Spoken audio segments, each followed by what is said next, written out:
This is Best Intentions, where we decide if a game is just a shameless cash grab, or if the game was made with the best intentions.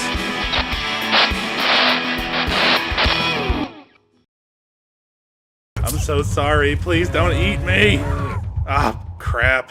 Welcome to Best Intentions. Today I am stumbling around the hallways of Arctic Alive. It is a survival horror simulator game released in January of 2016. According to the Steam page, the action takes place in Siberia on the research station Arctic. Sounds somewhat interesting, so let's waste no more time and jump right into the action of Arctic Alive.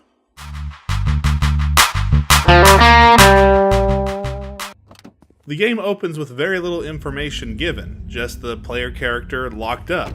Through some careful research, however, I do believe that the main character is probably Canadian. Hey!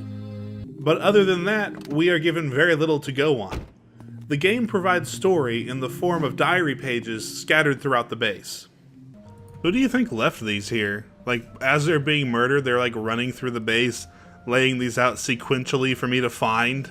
Which does start to paint an interesting picture of research gone wrong and something horrible lurking in the base. What's that? Oh gosh, somebody spilled chocolate pudding everywhere. It doesn't take too long to discover where the horror elements come into play. Whoa, that's awesome. Oh gosh, no, don't hurt me, Puddin' Man! I'm sorry! The strange creatures do provide a rather interesting obstacle at first, keeping the player on their toes, although strange shadow monsters are not the only threat in Arctic Alive. Okay, quietly... Oh, death by sneeze. Arctic Alive is not just a horror game, it's a horror survival game, which means the player has a large number of traits to keep in the green. Whoa, that is so many traits. That's gonna be kind of annoying to keep up with, honestly. In fact, the game gives you far too many traits. You know, you've just got to take time for yourself, even when there's evil shadow monsters lurking around. What started out as interesting soon became somewhat dull, as the game gives you very little to go off of. Most progress is made stumbling around finding items. Ah, a bag of dirt and some seeds.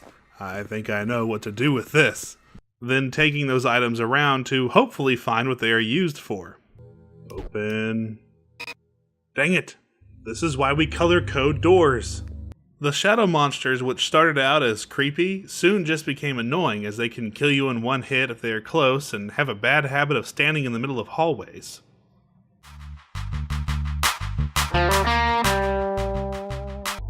Come on, don't be scared. Come on over here, don't be scared of my axe. Hi-ya! The game's lack of information had started off as interesting, but soon became tedious because there was no real driving force to keep the player going. Well, not too sure what to do, so I guess perfect time for a nap. You piece together some basic information about what had happened, and I assume the goal is to keep trying to figure out more information. But frankly, I kept getting sidetracked to make sure my character had taken a bath recently. I spent a good amount of my time running up and down the hallways looking for where I was supposed to be going next. Items are not clearly marked and are easily overlooked. Once you get outside, there's also the whole bear thing, which honestly brings some much needed excitement to the game.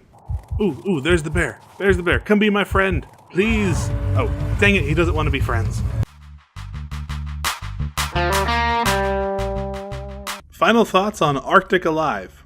This may sound kind of odd, but I'm gonna recommend it. However, this recommendation comes with kind of a qualification. I recommend it if you do not mind playing a slightly buggy game and enjoy trying to figure out a very vague puzzle. Despite the issues I pointed out with it, I do feel that this is a developer with stories to tell. This game, from what I could find, was made mainly by one person, and they may be lacking some of the skills to tell their stories perfectly, but they are trying, and it's important to support those who are still learning so that they will keep trying to do better. Is this game a masterpiece? No, it is not. It's very frustrating to play at times, and honestly, I kept quitting because I just kept getting insta-killed by all the shadow monsters. However, I kept wanting to keep playing to see what else I could find out. That alone makes it a game worth checking out. If it was enough to bring me back again and again to see what else I could figure out, then it's worth playing. So if you're willing to overlook some odd game design decisions, then I recommend you pick up Arctic Alive. Wait, don't click off the video just yet. Before I dive back into Steam's underbelly to look for the next best intention game, I have a couple of requests for you. If you have a game you would like to see me review, or even a genre you would like me to dig into to try to find these best intentioned games, leave it in a comment below. And if you like the video, share it around, show your friends, annoy all your friends on Facebook with posts about it, all that normal stuff. And hit subscribe if you want to keep up to date with what I'll be reviewing next. Anyway, that's all I got. You guys enjoy the rest of your day, evening, whatever it is. Bye.